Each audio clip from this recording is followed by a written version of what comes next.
Okay, so you can overcome any situation by faith. Let me tell you why. Let me tell you why. Because you have the truth. The world, if the world had the truth, they'd love you.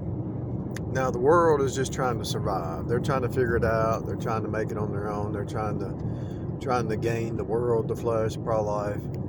And you know their goals, their motives. Their motives are different than our motives.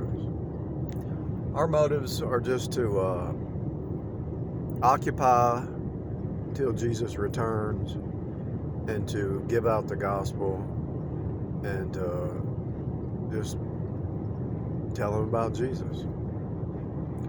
You don't have to be a preacher. You can tell anybody. But you got to do it in a way that where you don't get fired. You got to do it in a way that you don't offend somebody if it's out in the world, face to face. You got to do it in, the Bible says, be ready to answer all men with some salt. Be ready to answer. Don't mean you have to get in their face and tell them they got to do this or they got to believe this or they got to be like you. You don't have to get in their face. To overcome, look, they need us. Look, they need you. The world needs you. Without you, the world would be already burning in hell.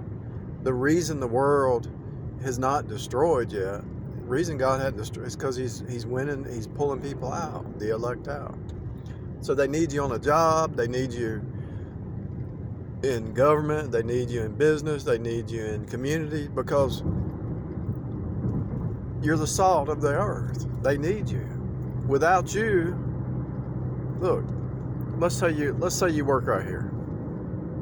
And this boss man, he wants to hire some people. But he knows he needs to hire some Christians because they're not going to steal from him. And they'll balance it out because all these other people who want to ride the clock or steal something or embezzle something, he knows he can't trust them. And so if you get good at your job or get good at what you do, and you kind of set your own money, to be honest with you. You set the pace. Actually, the believers set the pace. The born again saints actually set the pace, because you get up in the morning not because of hope of this place, not a temporary hope, but see, your hope is eternal.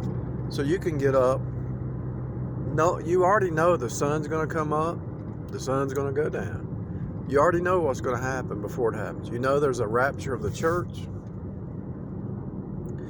You know that that tree is growing over there because God makes it grow. And if God makes that tree grow, he's making you grow. You're changing in the inner man. Your inner man is changing. You're growing. They're not growing. The wicked, evil, unsaved, they're not growing. They're getting worse. So they become their own worst enemy. They destroy themselves. If you've messed up, let's say you've messed up, because everybody's messed up. That's not who you are. You don't have to live based on the past. It's not even who you are anymore. Every day's a new day. His mercies are new every morning. You can overcome anything. And you can outpace them. You can outdo them. There's always going to be somebody that can outdo you. But on average, you can outdo and outpace the unsaved, because you're not addicted to drugs. You're not addicted to alcohol. You're willing to fast if you need to get healed. You're willing to save some money. You don't have to go out. You don't have to go to the bars and spend all your money. You don't have to go to the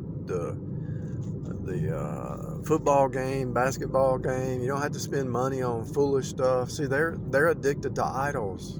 They'll spend money on idolatry. You're just content. You don't need a fancy car. You don't need a fancy house. You overcome. There's nothing they can throw at you that you can't overcome. Seriously. When you realize the sugar is a poison and you stop eating sugar, your health comes back.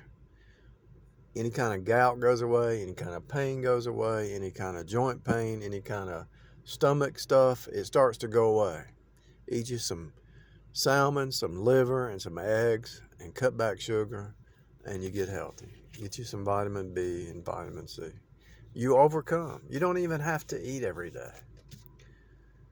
You don't even have to eat every day. If you, let's say you needed a new car. Okay? Say you wanted a new car. God's probably going to provide it for you, you know. If He gives you the desire of your heart. If your heart's right, if your heart's in tune with God, He'll probably give it to you. But let's say you just wanted to go ahead and start saving for one. If you don't eat lunch every day, that's what, $5, $6, $10 a day?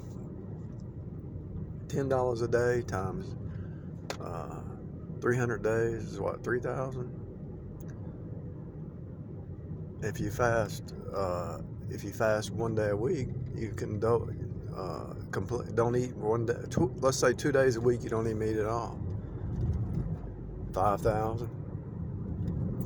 Pay off your house, pay off your car, pay off your school debt, pay off any debt. You can do it. You can overcome. It's just a matter of making a decision that you're not like the world. You're not going to let it get you down. The bad news, there's always going to be bad news. It's always going to be there. You're always going to have struggle. Man born of woman's full of trouble as the sparks fly upward. That's Bible. There's going to be trouble.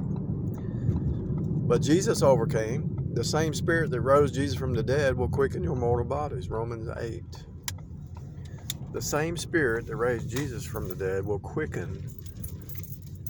Quicken means alive. Your mortal bodies. You have the power. Nobody told you had the power.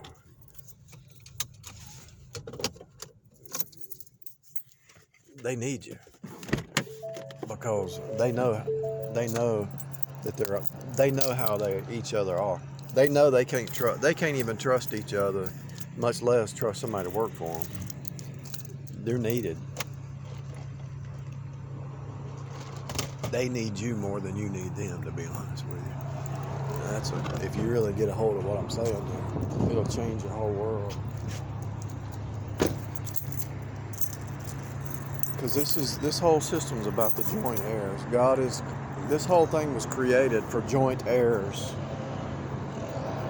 It was actually created for the joint heirs. Really.